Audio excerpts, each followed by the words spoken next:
हमारी कहानी शुरू होती है चार्ली केंटन से, जो कभी खुद एक बेहतरीन बॉक्सर था लेकिन आज कर्ज में डूबा हुआ है। चार्ली अपनी खटारा ट्रक में अपने पुराने रोबोट एम्बुश को लेकर सैन लिएंड्रो के काउंटी मेले में पहुंचता है। वो चारों तरफ से कर्जदारों से घिरा है और उसकी जिंदगी खुद एक कबाड़ जैसी बन चुकी है। मेले के रिंग में चार्ली का सामना रिकी नाम के एक प्रमोटर से होता है। रिकी चार्ली को चुनौती देता है कि आज एम्बुश का मुकाबला किसी रोबोट से नहीं बल्कि ब्लैक थंडर नाम के एक खूंखार 2000 पाउंड के असली सांड से होगा। पहले तो बात सिर्फ $3000 की थी, लेकिन चार्ली के अंदर का लालची जुआरी जाग उठता है। जेब में फूटी कौड़ी न होने के बावजूद वो सीधे $20000 की विनर टेक्स ऑल शर्त लगा बैठता है। रिकी उसे साफ चेतावनी देता है कि अगर वो हार गया तो वो उसकी जान ले लेगा।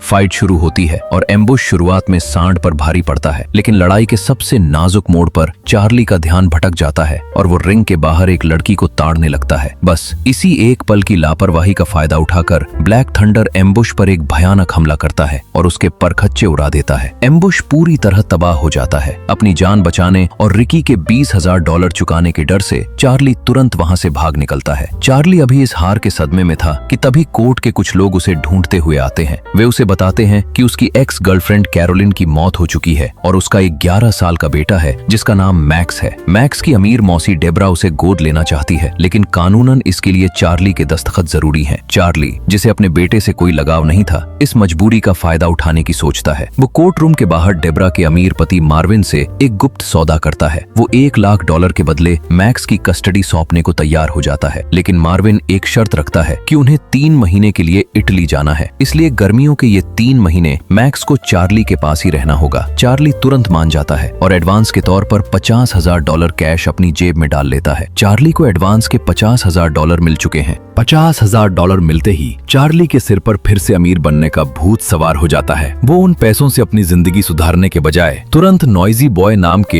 एक हाईटेक रोबोट को खरीद लेता है। वो सीधे बेली के जिम पहुंचता है और उस रोबोट की डिलीवरी लेता है। तभी मार्विन और डेब्रा 11 साल के मैक्स को चार्ली के हवाले करने वहां आते हैं। मैक्स बेहद समझदार लड़का है। उसे तुरंत समझ आ जाता है कि उसके सगे बाप ने उसे पैसों के लिए बेच दिया है। वो गुस्से में चार्ली से अपने हिस्से के आधे पैसे मांगता है, लेकिन चार्ली उसे टाल देता है। मैक्स की नाराजगी को भांपकर चार्ली उसे नॉइजी बॉय दिखाता है, जो जापानी वॉइस कमांड पर काम करता था। चार्ली बिना कोई वक्त गवाए नॉइजी बॉय को लेकर सीधे एक खतरनाक underground fighting arena crash palace पहुंचता है। वहां मैक्स के मना करने के बावजूद चार्ली वहां के अजय रोबोट मिडास के खिलाफ अपनी बची कुची पूरी रकम की शर्त लगा देता है, लेकिन चार्ली को वॉइस कमांड्स का कोई तजुर्बा नहीं था। फाइट शुरू होते ही वो गलत कमांड्स देने लगता है, जिसका फायदा उठाकर मिडास नॉइजी बॉय का हाथ तोड़ देता है और अंत में उसका सिर धड़ से अलग करके उसे कबाड़ बना देता है। चार्ली एक बार फिर पूरी तरह कंगाल हो जाता है। मैक्स उसे उसकी इस जल्दबाजी और नासमझी के लिए बहुत डांटता है। रास्ते में चार्ली नॉइजी बॉय के सिर को महज $400 में बेच देता है। अब अपनी किस्मत दोबारा आजमाने के लिए वे दोनों रात के अंधेरे और भारी बारिश में रोबोट के पार्ट्स चुराने एक जंक यार्ड कबाड़ खाने में घुस जाते हैं। मलबे के ढेर में घूमते हुए मैक्स का पैर फिसलता है और वो सीधे एक गहरी खाई के नीचे गिरने लगता है। मैक्स खौफ में चिल्लाता है, लेकिन तभी अचानक कीचड़ के ढेर से एक फौलादी हाथ निकलता है और मैक्स को हवा में ही मजबूती से पकड़ लेता है। चार्ली दौड़कर आता है और मैक्स को ऊपर खींच लेता है। मिट्टी हटाने पर मैक्स को वहां दबा हुआ एक पूरा रोबोट मिलता है। मैक्स उसे अपने साथ ले जाने की जिद करता है क्योंकि उसने उसकी जान बचाई थी, लेकिन चार्ली इसे कबाड़ कहकर उसे अकेला छोड़कर गाड़ी में सोने चला जाता है। सुबह जब चार्ली की आंख खुलती है तो वो देखता है कि मैक्स अकेले ही उस भारी भरकम रोबोट को घसीटकर गाड़ी तक ले आया है। वे उसे लेकर सीधे बेली के जिम पहुंचते हैं, जहां बेली उसका एनालिसिस करके बताती है कि ये एक जनरेशन 2 का स्पेयरिंग बॉट है जो सिर्फ मार खाने के लिए बना है। मैक्स बड़े हक से कहता है कि इसका नाम एटम है और ये उसका रोबोट है। जब वे एटम को ऑन करते हैं तो वो अपने अनोखे शैडो फंक्शन की वजह से मैक्स की हर हरकत को कॉपी करने लगता है। मैक्स एटम को साफ करके उसे अपनी परछाई की तरह ट्रेन करने लगता है। मैक्स अब दिन रात एटम के साथ वक्त बिताने लगता है और उसे अपनी हर हरकत की नकल करना सिखाता है। चार्ली शुरू में एटम को लड़ाने से साफ मना कर देता है क्योंकि वो एक साधारण स्पैरिंग बॉट था, लेकिन मैक्स के बार बार कहने पर वो एटम के लिए द जू नाम के एक छोटे अंडरग्राउंड फाइटिंग एरिना में मुकाबला तय करता है। वहां उनका सामना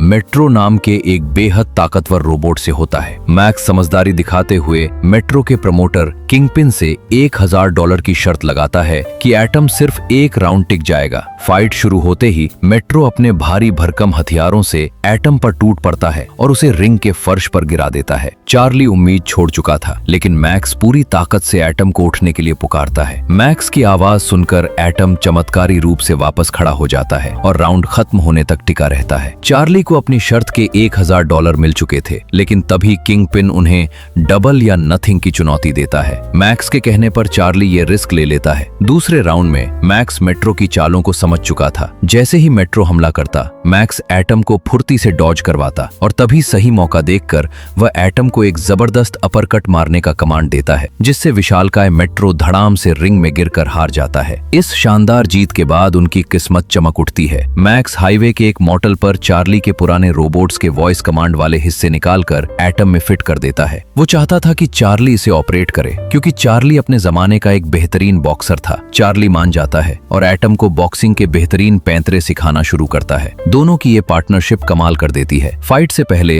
रिंग में मैक्स और एटम का डांस मूव्स करना लोगों को दीवाना बना देता है और वे एक के बाद एक कई मुकाबले जीतने लगते हैं। जल्द ही उनके चर्चे इतने बढ़ जाते हैं कि उन्हें world robot boxing league WRB की तरफ से एक बड़ी ऑफिशियल फाइट का बुलावा आता है। फाइट से ठीक पहले अजय वर्ल्ड चैंपियन जियूस की मालकिन फारा लेमकोवा उन्हें अपने कैबिन में बुलाती है और एटम को जियूस के लिए एक स्पैरिंग रोबोट बनाने के बदले $2 लाख का बड़ा ऑफर देती है। चार्ली के लिए ये बहुत बड़ी रकम थी, लेकिन मैक्स बिना पलक झपकाए इस डील को ठुकरा देता है। इसके तुरंत बाद लीग की फाइट में एटम का सामना ट्विन सिटीज नाम के एक बेहद खतरनाक 2 सिर वाले रोबोट से होता है। ट्विन सिटीज अपनी बड़ी रीच और ताकत के दम पर एटम की बुरी तरह पिटाई करता है, लेकिन तभी चार्ली ट्विन सिटीज की एक कमजोरी पकड़ लेता है कि वो जब भी राइट हैंड पंच मारता है, उसके कंधे में एक झटका आता है। चार्ली के इशारों पर एटम बड़ी समझदारी से मूव करता है और सही मौका पाते ही ट्विन सिटीज की कमजोरी पर ताबड़तोड़ प्रहार करके उसे रिंग में ढेर कर देता है। एटम ये बड़ी लीग फाइट भी जीत जाता है। जीत की खुशी में जोश से भरा मैक्स तुरंत माइक थामता है और पूरी दुनिया के सामने सीधे वर्ल्ड चैंपियन जियूस को खुलेआम फाइट की चुनौती दे देता है। मैक्स ने अजय चैंपियन जियूस को चुनौती तो दे दी थी, लेकिन रिंग से बाहर निकलते ही चार्ली का पुराना दुश्मन रिक्की अपने गुंडों के साथ उनका रास्ता रोक लेता है। रिक्की अपनी पुरानी हार और $20,000 के नुकसान का बदला लेने के लिए तड़प रहा था। चार्ली उन्हें समझाने की कोशिश करता है, लेकिन गुंडे बिना कोई मौका दिए चार्ली पर बुरी तरह टूट पड़ते हैं। वे चार्ली को बेरहमी से पीटते हैं और मैक्स जब अपने पिता को बचाने के लिए आगे बढ़ता है तो रिक्की उसे भी धक्का देकर जमीन पर गिरा देता है। गुंडे उनके पास मौजूद जीत की सारी रकम लूट लेते हैं और एटम को नुकसान पहुंचाने की धमकी देकर वहां से भाग जाते हैं। चार्ली लहूलुहान हालत में जमीन पर पड़ा था और मैक्स अपनी बेबसी पर आंसू बहा रहा था। चार्ली को पहली बार एहसास होता है कि उसके इस लालची और लापरवाह रवैये की वजह से उसका 11 साल का मासूम बेटा मौत के मुंह में जा सा था। वो अंदर से पूरी तरह टूट जाता है। चार्ली फैसला करता है कि मैक्स की सुरक्षा के लिए उसका डेब्रा और मार्विन के पास जाना ही बेहतर होगा। वो तुरंत मार्विन को फोन करता है और कस्टडी के बाकी बचे $50,000 लेकर मैक्स को हमेशा के लिए डेब्रा को सौंप देता है। मैक्स की आंखें आंसुओं से भरी थीं। वो चिल्लाता है कि उसने सिर्फ एटम के लिए नहीं बल्कि अपने पिता के लिए लड़ाई लड़ी थी। वो चिल्लाते हुए कहता है, मैं चाहता था कि तुम मेरे लिए लड़ो, लेकिन तुम हमेशा की तरह इस बार भी भाग गए। मैक्स की ये बातें चार्ली के सीने में तीर की तरह चुभती हैं। मैक्स को डेब्रा अपनी चमचमाती गाड़ी में लेकर चली जाती है और चार्ली एक बार फिर पूरी तरह अकेला और खाली हाथ रह जाता है। चार्ली बेली के जिम लौटता है। बेली उसे देखती है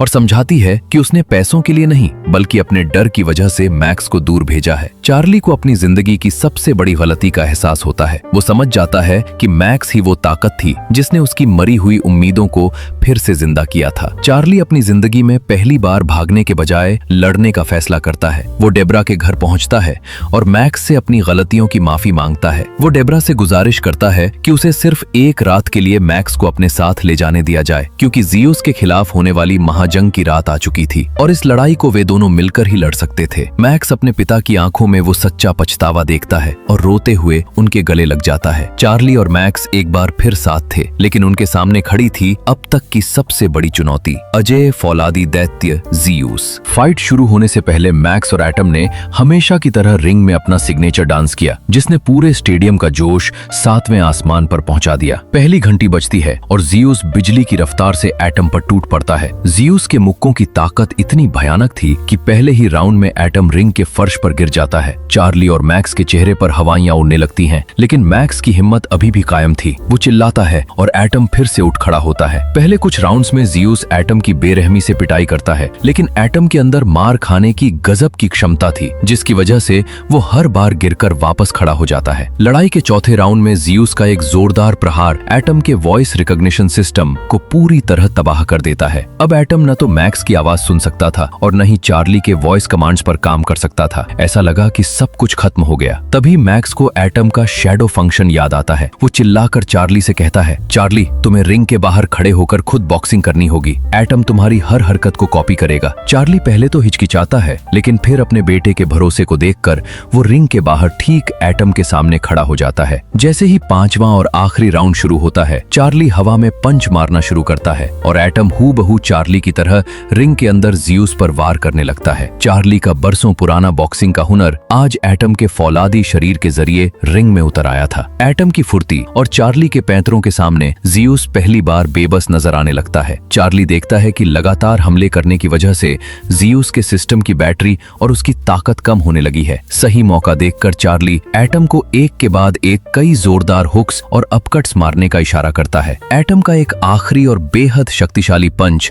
ज़ीउस के जबड़े पर लगता है और इतिहास में पहली बार ज़ीउस रिंग के फर्श पर धड़ाम से गिर जाता है। पूरा स्टेडियम सन्न रह जाता है। ज़ीउस किसी तरह काउंट खत्म होने से पहले खड़ा तो हो जाता है, लेकिन तभी आखिरी राउंड की घंटी बज जाती है और मैच खत्म हो जाता है। चैंपियनशिप का फैसला जजों के पॉइंट्स के आधार पर होना था। जज ज़ीउस को मामूली अंतर से विजेता घोषित करते हैं, क्योंकि उसने शुरुआत के राउंड्स में ज्यादा पॉइंट्स बनाए थे, लेकिन पूरा स्टेडियम जजों के फैसले को नकारते हुए एटम एटम के नारों से गूंज उठता है। भले ही ऑफिशियल तौर पर ज़ीउस जीत गया था, लेकिन दर्शकों और पूरी दुनिया के लिए असली चैंपियन एटम ही था, द पीपल्स चैंपियन। रिंग के अंदर मैक्स मीडिया के सामने गर्व से कहता है कि एटम ही असली विजेता है। चार्ली मैक्स को अपनी बाहों में उठा लेता है और उसकी आंखों में अपने बेटे के लिए सच्चा प्यार और गर्व साफ नजर आ रहा था। वे आज भले ही ट्रॉफी नहीं जीत पाए थे, लेकिन चार्ली ने अपना खोया हुआ आत्मसम्मान, अपना बेटा और एक नई जिंदगी जीत ली थी। मलबे से शुरू हुआ उनका ये सफर आज दुनिया के सबसे बड़े मंच पर एक बेहद खूबसूरत और कभी न टूटने वाले रिश्ते में बदल चुका था।